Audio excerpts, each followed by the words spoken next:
capítulo 21 del libro de Mateo, versículos 33 al 46. Vamos a leer hasta ahí porque quizá predique lo que sigue ahí hasta terminar el 21. El 22 comienza la parábola de las bodas, lo predique en otro sermón, que algunos lo toman como que es una parábola aparte, ¿verdad? Aunque aquí en la Biblia aparece unida, se llama los labradores malvados, se llama la parábola. Los labradores malvados. Oíd otra parábola, dijo el Señor. Hubo un hombre, padre de familia, cual plantó una viña. Leyendo el versículo 33, capítulo 21 de Mateo. Esa viña que compró, la cercó de vallado, cavó en ella un lagar, edificó una torre y la arrendó a unos labradores, fue lejos. Y cuando se acercó el tiempo de los frutos, envió sus siervos a los labradores para que recibiesen frutos. Dios siempre espera frutos. Viña. Versículo 35. Mas los labradores, tomando a los siervos, a uno golpearon, a otro mataron y a otro apedrearon. Envió de nuevo otros siervos más de los primeros e hicieron con ellos de la misma manera. Finalmente les envió a su propio hijo, diciendo: tendrán respeto por él porque es mi hijo. Mas los labradores malvados, cuando vieron al hijo, dijeron: sí, este es el heredero. Venid, matémosle y apoderémonos de su heredad.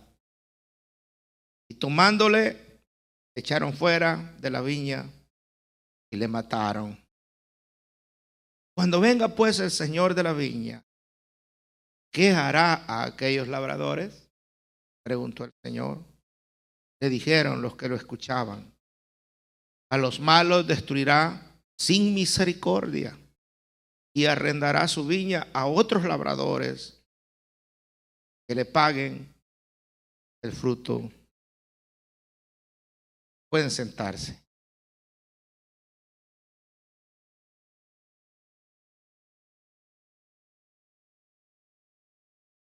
Los labradores malvados. Aquí fácil interpretar esto. Padre de familia en dos. La viña en ese entonces era el pueblo de Israel. Los labradores eran los mismos otros esclavos de aquel tiempo. Y el hijo era nuestro Señor Jesucristo. Los siervos que envió antes de enviar a Jesús, al Señor Jesucristo a la tierra de Dios, fueron los profetas. ¿Ven? Siervos de Dios. Esos son los personajes que está usando la parábola y al cual está tipificando. Comencemos pues. Para yo predicarles esta parábola sobre los labradores malvados, es necesario hacer una antesala a esta parábola. Y la antesala es mirar el contexto de la parábola dada por Jesús en el encuentro con los principales sacerdotes, los escribas, ancianos de Israel.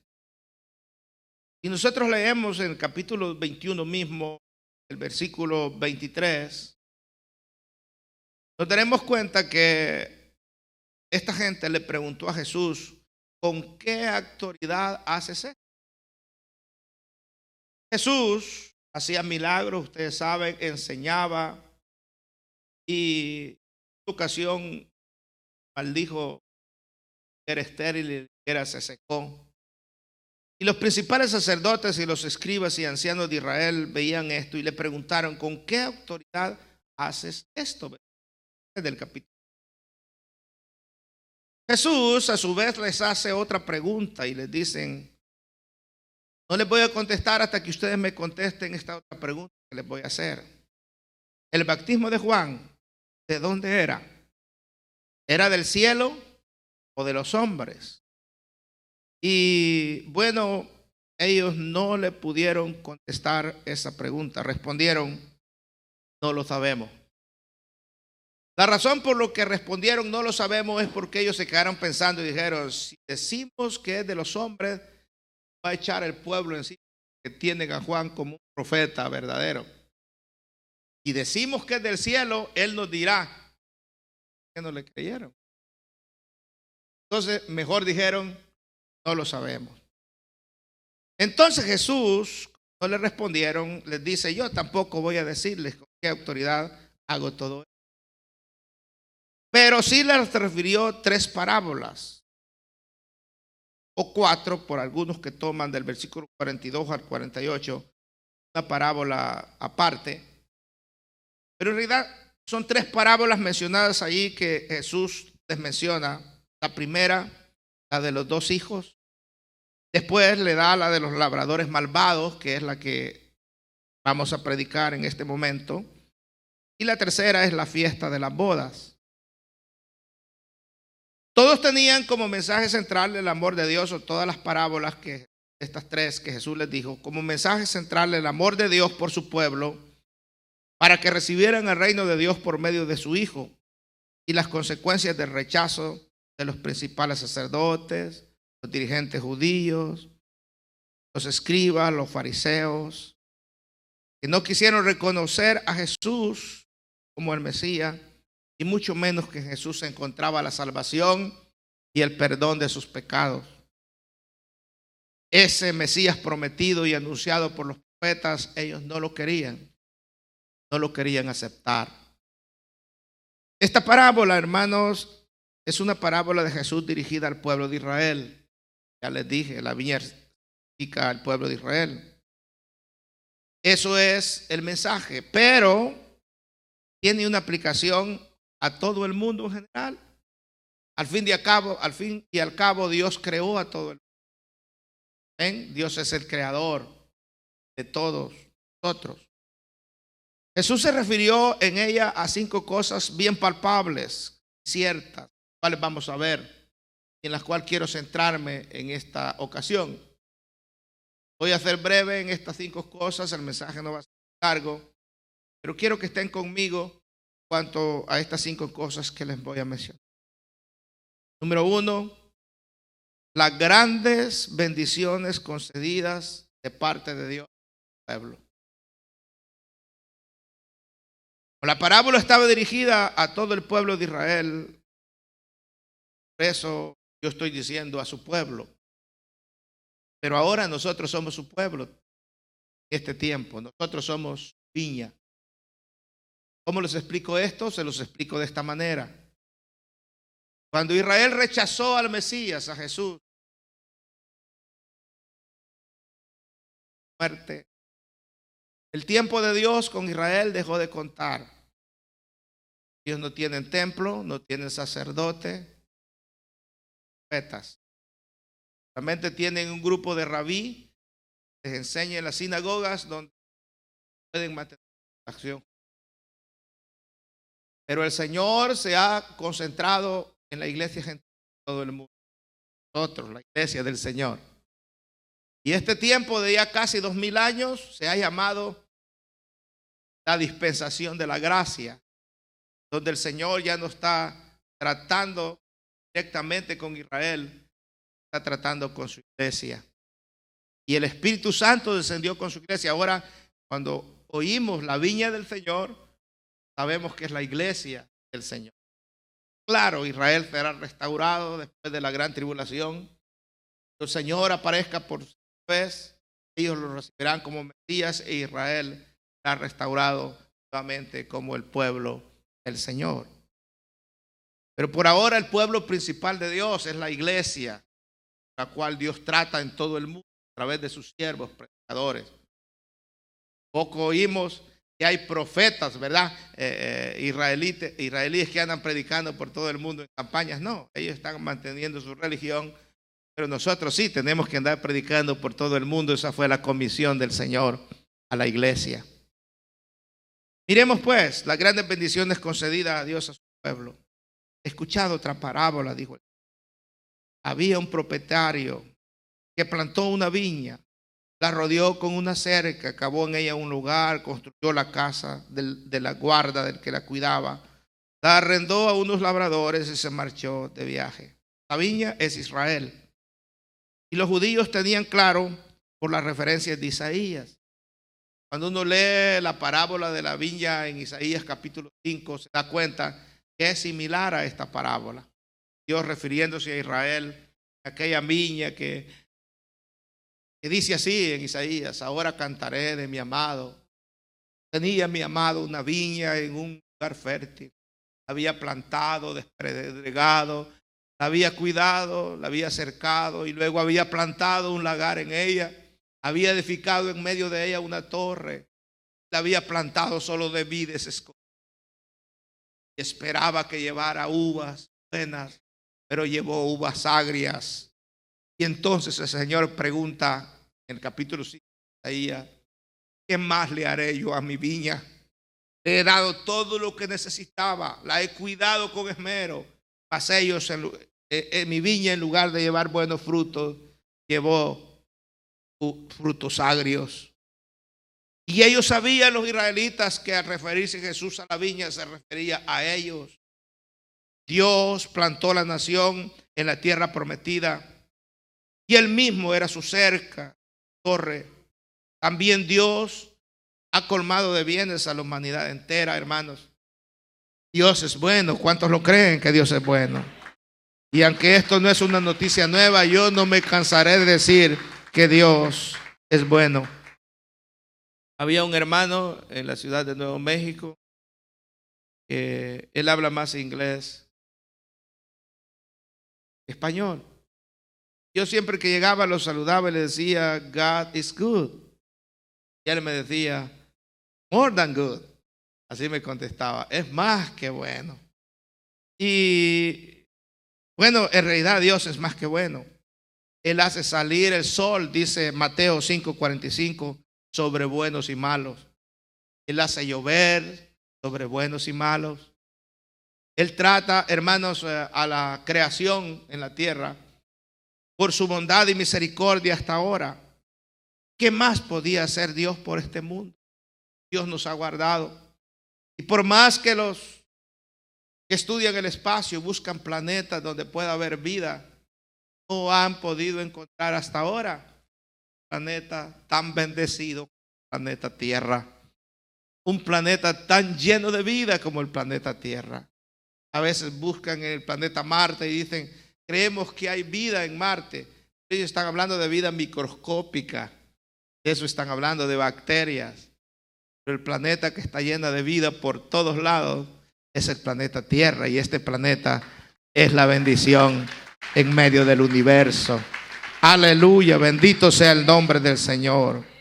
¿Qué más podía hacer el Señor? Cuando yo estudio el planeta Tierra me doy cuenta que Dios lo hizo tan especial, hermano.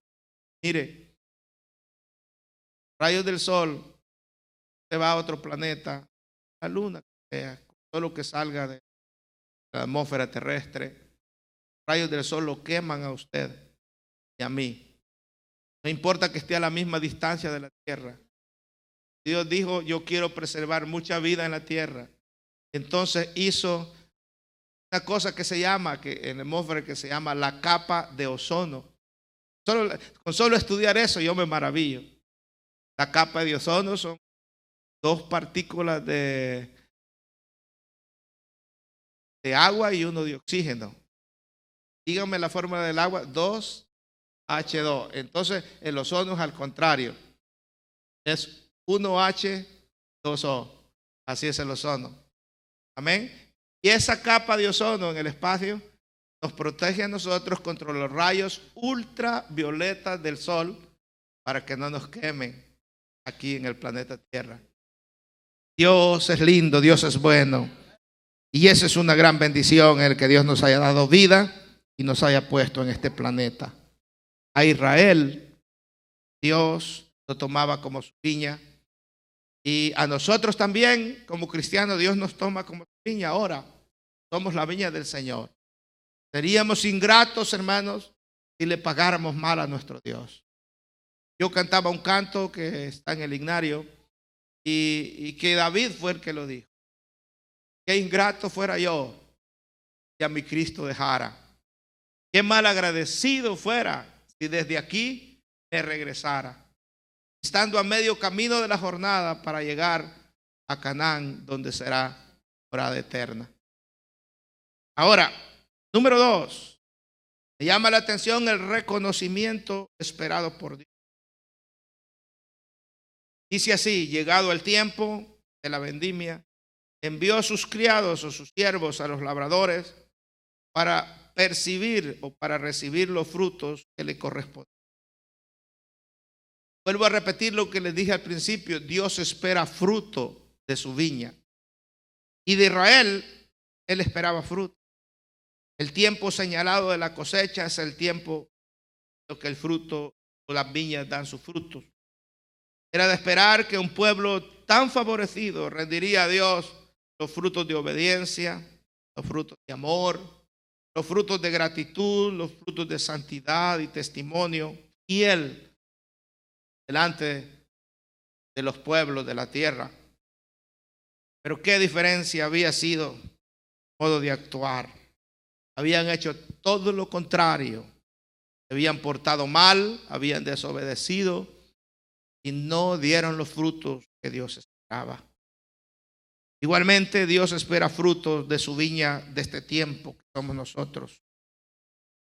Dios nos ha dado bendición, Dios nos ha salvado, y seríamos ingratos si nosotros decimos que Dios no nos ha bendecido.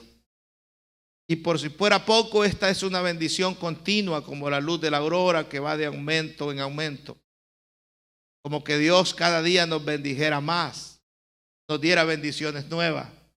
Cada vez uno va viendo en el caminar del camino más bendiciones. Tanto que los problemas que surgen en la familia, la vida personal de uno, no son comparables si uno ve las bendiciones que Dios nos ha dado. De manera que eso nos mantiene en pie y no miramos los problemas y las dificultades, miramos la bendición de Dios y todavía podemos decir: Señor, estoy agradecido porque tú me bendices, tú has sido bueno con nosotros todos los días de nuestra vida que hemos estado debajo del sol. Pero poca gente corresponde a los favores de Dios. Igual que al pueblo de Israel, Dios va a venir a buscar frutos en nosotros como niña, hermano. Y que esos frutos son el amor, la paz, la paciencia, todos esos actitudes de cambio interno en nosotros. Y aparte de eso, trabajo que hagamos ganando más almas para Cristo. Que si Él nos entregó 5 talentos, que cuando Él venga a pedir cuentas a nosotros podamos decir: aquí tengo 10, Señor. No vayamos a ser como aquel que Dios le dio solo un talento y lo enterró para que no se le perdiera y no complicarse la vida, para no exponerse. Cuando vino el Señor a pedir cuentas, desenterró el talento y le entregó el mismo que le había dado. Y el Señor le dijo: siervo inútil, diste hacer mucho con ese talento que yo te di. Por lo tanto, quítenselo a él, dijo el Señor, y désenlo a aquel que produce. Amén. Que Dios encuentre frutos en nosotros como iglesia, hermano. Que no nos haya estéril cuando Él venga a buscar frutos en nosotros. Nosotros somos su viña. Cada uno de nosotros somos una plantita que Dios ha plantado en su viña. Dios quiere fruto de cada uno de nosotros. No solamente del hermano tal o del otro hermano o de aquel hermano. De todos nosotros Dios va a venir a buscar su fruto. Porque Dios es un Dios que espera frutos de su viña. Número 3. podemos ver aquí en esta parábola una rebelión constante de su pueblo. Constante una rebelión. Fíjense ustedes que dice que envió a sus siervos, pero los labradores, agarrando a los siervos, apalearon a cada uno. A otro lo mataron y a otro lo maltrataron feo. Envió de nuevo a otros siervos. Insistía el Señor. Ellos seguían con rebelión. Por si fuera poco, envió más que la primera vez. La Biblia dice que hicieron lo mismo también. Los siervos que fueron a recibir la cosecha de la vendimia eran los profetas, como les dije al principio, que fueron apedreados, golpeados. Dice el libro de Hebreos, algunos fueron quemados, algunos fueron aserrados con tierra, como el profeta Isaías. Yo leía la biografía, la historia del profeta Isaías. Dicen que lo pusieron en medio de 2 trozos de madera, lo aserraron por pedazos con una sierra, incluyendo al cuerpo del profeta Isaías. Otra vez, cuando fueron enviados a Israel anunciando la palabra de Dios, fueron tratados de esa manera. Con cuánto anhelo Dios envió a sus profetas, a sus siervos, para rogar al pueblo que caminara por sus sendas, que guardara sus mandamientos, que les sirviera. Dios insistió con ellos. Jeremías declara 11 veces, el libro de Jeremías, que Dios les rogó por su propia boca, pero ellos le rechazaron. Dios también ha enviado, hermanos, a sus predicadores del evangelio entre los hombres en este tiempo, en su viña. Ha enviado predicadores por todos lados. Nosotros no tenemos la persecución violenta, tan violenta que sufrieron los profetas del antiguo tiempo por el pueblo de Israel. Sí tenemos gente que en este tiempo rechaza el evangelio, ridiculiza a sus siervos, los desprecia, los ve como que estuvieran locos, o simplemente cierran la puerta al mensaje que predicamos. Pero no fue así en la tierra, en la iglesia primitiva. Esas gentes de la iglesia primitiva entregaron sus vidas a causa del evangelio. Si uno lee la historia de la iglesia, principalmente en el tiempo de la persecución, pero los primeros 300 años de historia de la iglesia, se da cuenta cómo hombres, mujeres y niños murieron por causa del Señor. Le sirvieron por causa del Señor. Pero no solo le sirvieron, sino que murieron por causa del Señor. Y entonces entregaron sus vidas de una manera feliz de haber derramado su sangre para que el evangelio fuera predicado. El mundo sigue actuando de esa manera.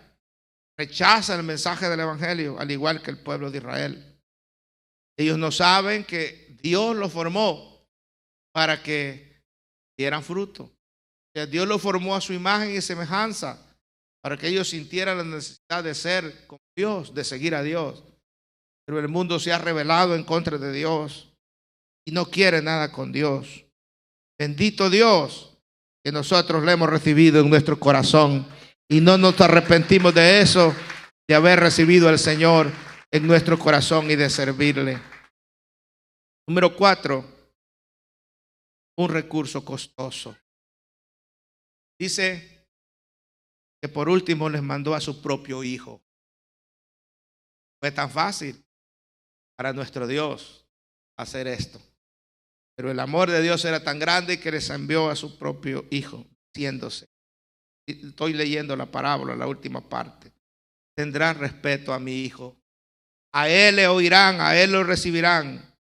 Pero los labradores malvados, al ver al hijo, le dijeron: este es el heredero. Venid, matémoslo. Vamos a quedar con su herencia. Y agarrándolo, dice la Biblia, lo empujaron fuera de la viña. Estamos hablando del Señor Jesucristo. El hijo del dueño fue enviado a los labradores. pensando este dueño de la viña que lo recibirían y lo honrarían. Pero por el contrario, fue golpeado y lo mataron. Sacaron fuera de la viña. Este es Jesús. Y eso es precisamente lo que sucedió cuando murió. La Biblia dice que lo sacaron fuera de la ciudad. ¿Ven? Un lugar llamado Gólgota. Y allí en esa montañita fuera de la ciudad mataron al actor de la vida, al Hijo del Dios viviente, al poderoso, nuestro Rey y Señor Jesús. Pero a pesar, hermanos, del rechazo de Israel, que ustedes ya lo saben el martirio de nuestro Señor, todavía Dios los siguió amando. Todavía el amor de Dios no se agotó, y eso es increíble. Y a pesar de todas nuestras maldades, Dios no nos rechaza. A pesar de toda nuestra indiferencia, nuestra rebelión, nuestro alejamiento de Dios, nuestro comportamiento inadecuado, Dios nos sigue amando. Y eso es lindo, hermano. No sé si usted le da gracias a Dios, pero Dios nos sigue amando.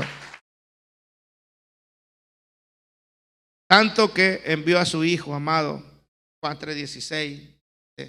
Que de tal manera amó Dios al mundo que envió a su Hijo único, para que todo aquel que en Él cree no se pierda, mas tenga la vida eterna.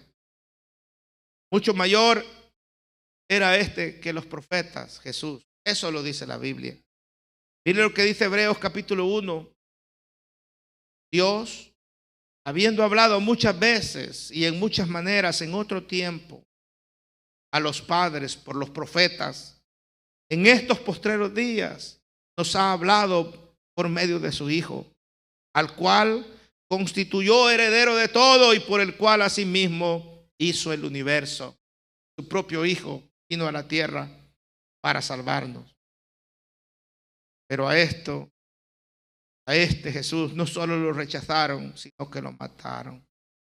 La Biblia dice en San Juan 1 que la luz vino al mundo, pero los hombres amaron más las tinieblas que la luz.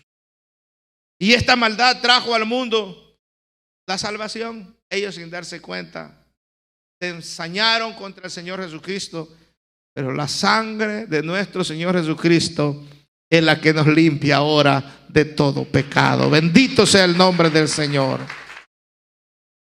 Porque todo aquel que no recibe al Hijo de Dios como su Salvador personal, se afilia o está de parte de aquellos que lo crucificaron.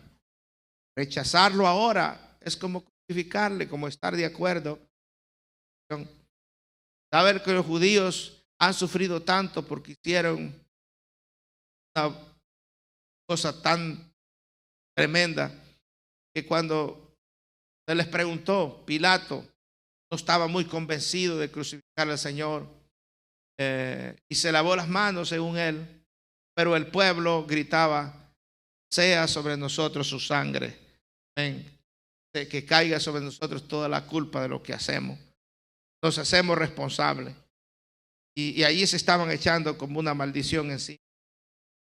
Yo quiero decirle a usted, amigo, que así como Jesús mandó a su Hijo único a morir en la cruz del Calvario para salvarnos, y eso está en la Biblia, todo el capítulo 3 habla de eso, en el mensaje que Jesús le predicó a Nicodemo, el capítulo 3 del Evangelio según San Juan. Pero ahí hay textos tan tremendos que a mí me llamaban la atención. Uno lee, el mensaje es que Jesús vino a salvar a todo el mundo. Por ejemplo, antes de San Juan 3:16, el mensaje es que como Moisés levantó la serpiente en el desierto, así es necesario que el Hijo del Hombre sea levantado, para que todo aquel que en él cree, versículo 15 del 3 de Juan, no se pierda, mas tenga vida eterna. Porque no envió, versículo 17, Dios a su Hijo al mundo para condenar al mundo, sino para que el mundo sea salvo por él. Pero me llama la atención estos versículos. Bien, oiga estos versículos. Versículo 18 del capítulo 3 de Juan. El que en él cree no es condenado.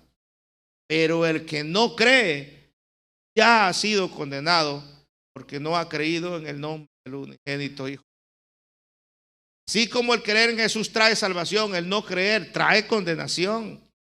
Tiene sus consecuencias. Mire lo que dice el versículo 24. Porque Juan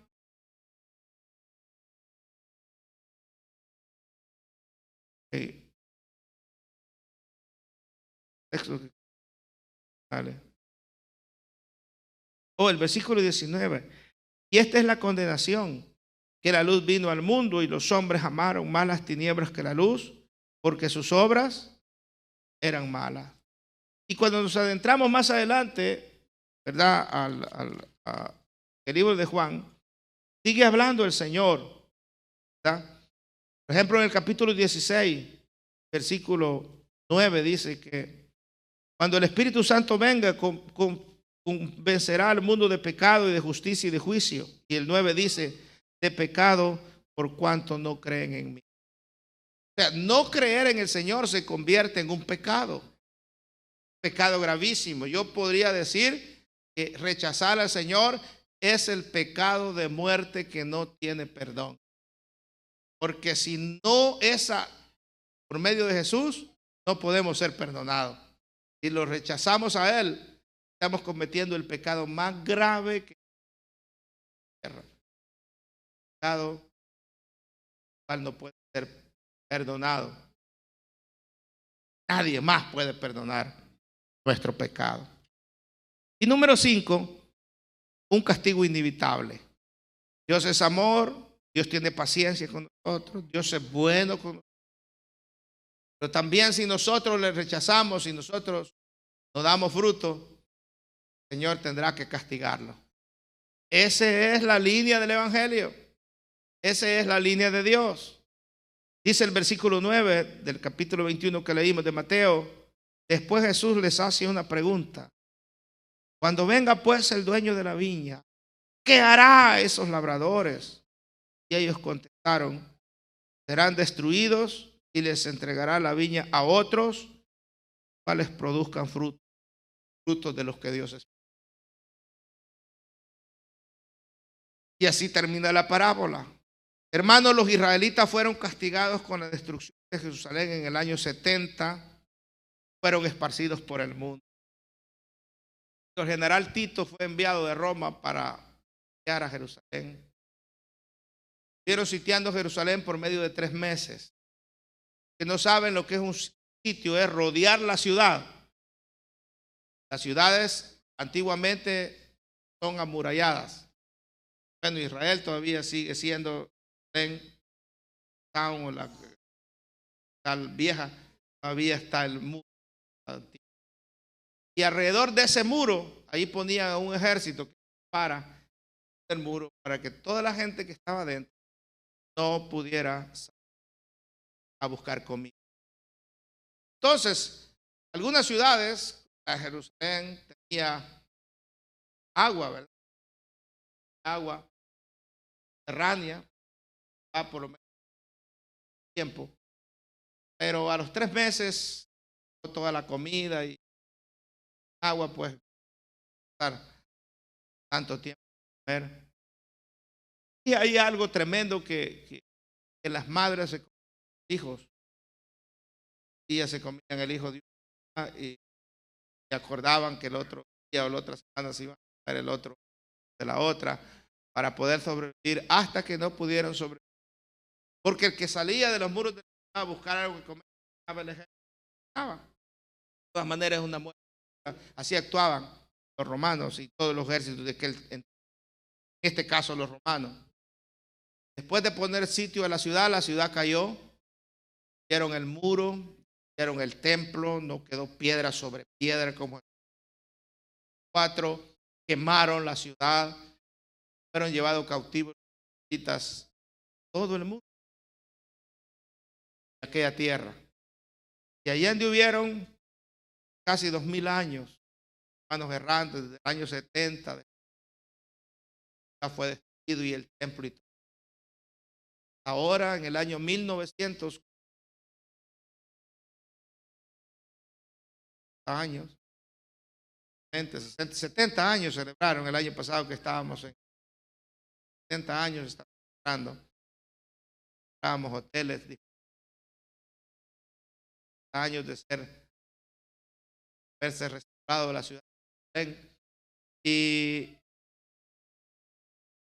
los judíos comenzaron a salir parte del mundo. Allí habían otras gentes, árabes ahí. Ellos tuvieron parte de él y Jerusalén. Fue parte del castigo, de la consecuencia de haber rechazado al Mesías. Una vez llorando a un monte ahí que está enfrente de la ciudad. Jerusalén está rodeada de montes. Se fue a un monte y llorando decía: Jerusalén, Jerusalén, que matas a los profetas y apedreas a los que te son enviados. Cuántas veces quise yo juntarte con la gallina junta debajo de sus alas a sus polluelos, pero no quisiste. Y siguió agregando: he aquí que tu lugar será desierto, ¿verdad? Luego le preguntaron al Señor: ¿y qué será, Señor, de ese templo tan hermoso? Y el Señor le dijo: no quedará piedra sobre piedra que no sea destruida. Y así pasó en el año 70, hermano. Se cumplió en parte esa profecía. Que niegan a Jesús, los que se niegan a rendir su alma al Señor Jesucristo, no podrán escapar del juicio de Dios. Yo se los digo con amor, hermano, y se los digo con mi corazón, de que si usted se niega a entregarle su corazón al Señor, el juicio de Dios vendrá sobre su vida. Y lo digo porque la Biblia lo dice y así es el plan de Dios. Mire usted lo que dice el capítulo 2 de Hebreo. Voy a leer. Es más necesario, o es necesario, dice el escritor de Hebreo, que nosotros atendamos a las cosas que hemos oído con más diligencia, que lo hagamos con cuidado, diligentemente, que oigamos el mensaje de Dios. No sea que nosotros que somos cristianos aún deslicemos, caigamos. Está hablando a la gente cristiana, la gente de Dios. Tengamos cuidado porque nosotros mismos estamos expuestos, nos descuidamos a deslizar, caer. Digamos los que no sirven al Señor. Y dice: porque si la palabra, versículo 2, dicha por medio de los ángeles fue firme, toda transgresión y desobediencia recibió justa retribución. ¿Ven?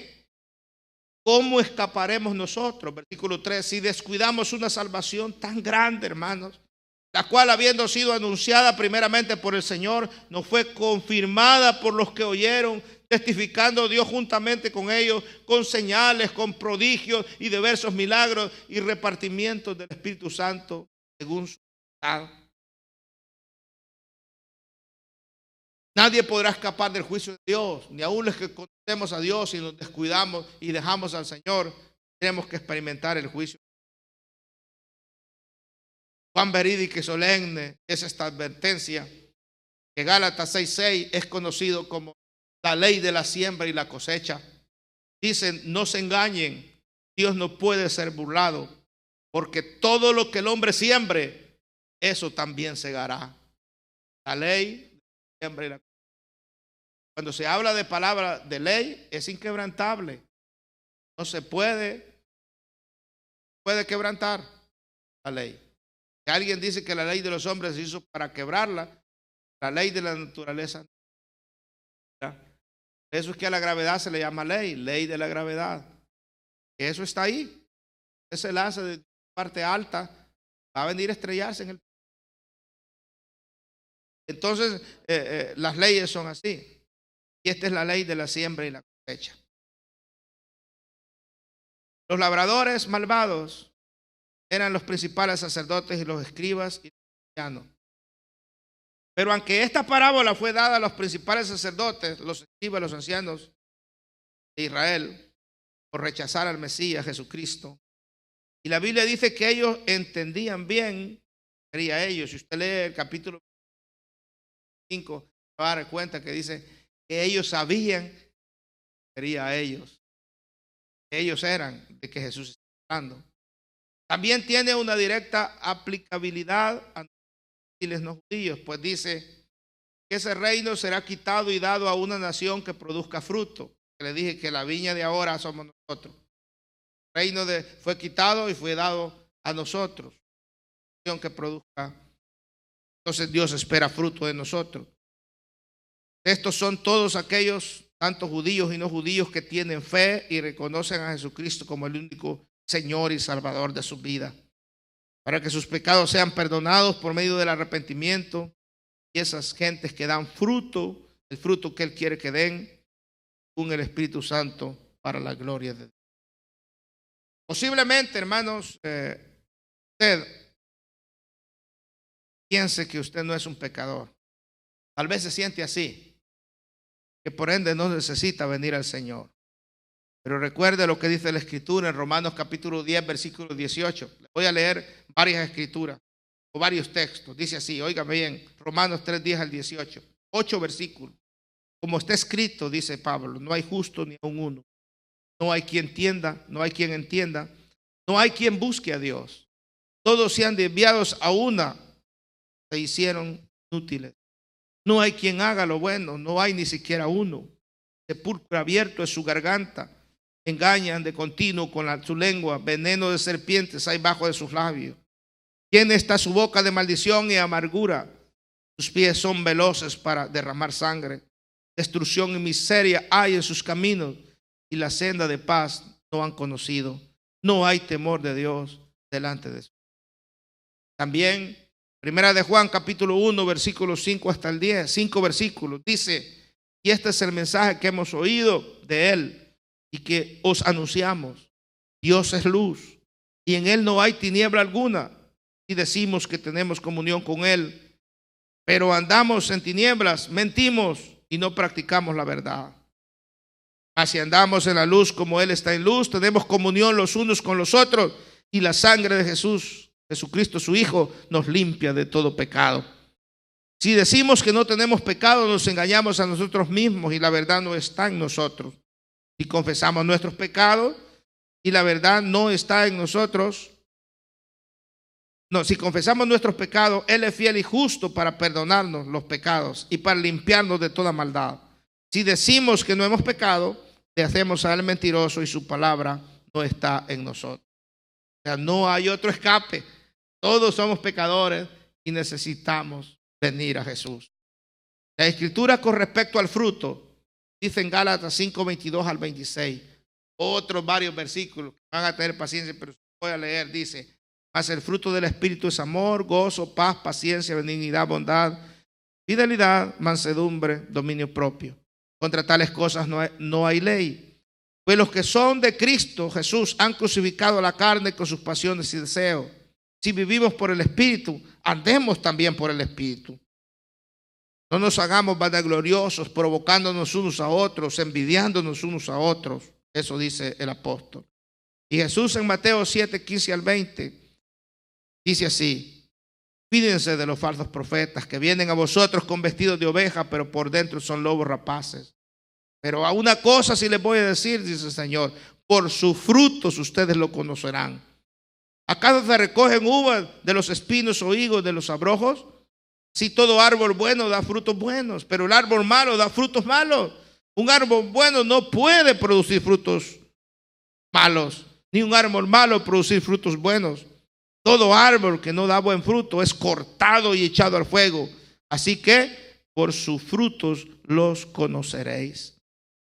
Termino con Juan 15, 5 al 6 diciendo, yo soy la vid, vosotros los sarmientos. El que permanece en mí y yo en él, ese da mucho fruto, porque separado de mí, nada podéis hacer. Si alguno no permanece en mí, es echado fuera como un sarmiento y se seca y lo recogen y lo echan en el fuego y se quema. Hermano, después de todos los intentos fallidos de parte de Dios para recuperar a su pueblo, ellos respondieron una vez más manifestando su maldad, su orgullo e independencia. Durante siglos le habían negado, pero cuando el dueño vino a buscar el fruto de su viña, manifestaron una abierta rebelión contra él. Pero Dios nunca renunció a sus derechos sobre la viña y nunca lo rechazó. una y otra vez envió a sus siervos con el fin de recibir los frutos de ella. Este contacto entre Dios e Israel se llevaba a cabo a través de los profetas que hablaban al pueblo en el nombre de Jehová. Pero es triste pensar en el maltrato que aquellos siervos de Dios sufrieron. Ya les he explicado cómo murieron por causa del Señor, por ir a reclamar el fruto mismo de Dios, el fruto de santidad, de obediencia, de amor de parte de su pueblo hacia Dios. Estos siervos de Dios tuvieron que sufrir en su propia carne las consecuencias de la deslealtad, las consecuencias, hermanos, de aquellos hombres que se habían sublevado en contra de Dios. Además, debemos de notar en la parábola que el Señor nos dice que envió a estos siervos varias veces, lo que está llamado el pueblo a dar fruto cada día por Dios, cada momento, cada instante. Dios no se cansa.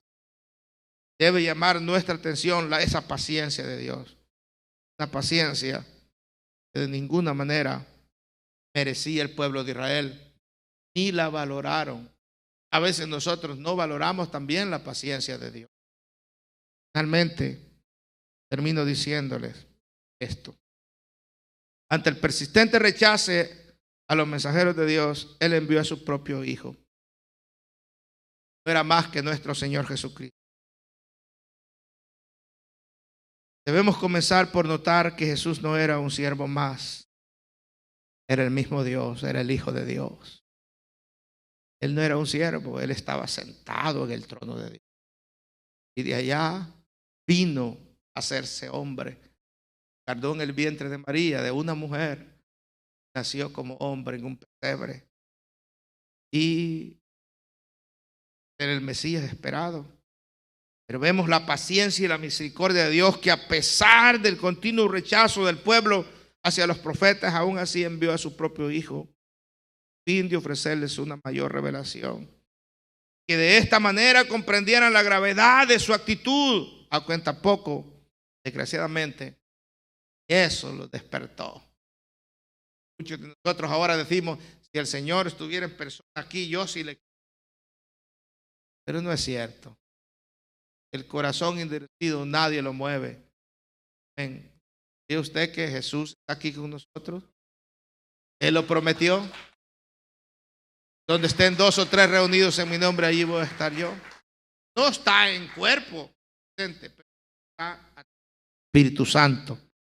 Y tú como oyente sabes que muchas veces has sentido el toque del Espíritu Santo, porque es él el que redarguye de pecado, el que toca los corazones. Pero has continuado duro al llamado del Señor. Ahora decidieron matar al Señor, al Hijo de Dios. Ahora, puesto ellos sufrieron castigo por haber matado al Señor, nosotros subimos bendición por esa muerte de Jesús en el Calvario. Termino diciéndoles, nosotros no seamos como el pueblo de Israel. Ellos le rechazaron, no le rechacemos nosotros. Si ellos le hicieron daño, no sigamos hiriendo el corazón de Dios. Si ellos fueron rebeldes, no seamos nosotros rebeldes. Si ellos no oyeron su voz, sigamos nosotros. Si ellos no llevaron el fruto que Dios esperaba de ellos, nosotros como viña llevemos el fruto que Dios espera de nosotros. Yo oía un canto hace mucho tiempo al estilo ranchero norteño que grabaron unos hermanos cristianos de un grupo, y la letra del canto decía: Dios por el cielo nunca ha llorado. Nunca ha llorado Dios por el sol, mas por el hombre que Él lo formó a su imagen y semejanza fue traspasado el corazón. Qué triste condición. Amigo, tú que estás este día escuchando este mensaje, yo te digo, no hagas duro tu corazón, no rechaces. Rechazar a Jesús sería un mal negocio, como lo que hicieron estos labradores malvados. Acéptalo, Jesús, en tu corazón como el Salvador de tu vida. Estemos de pie, por favor.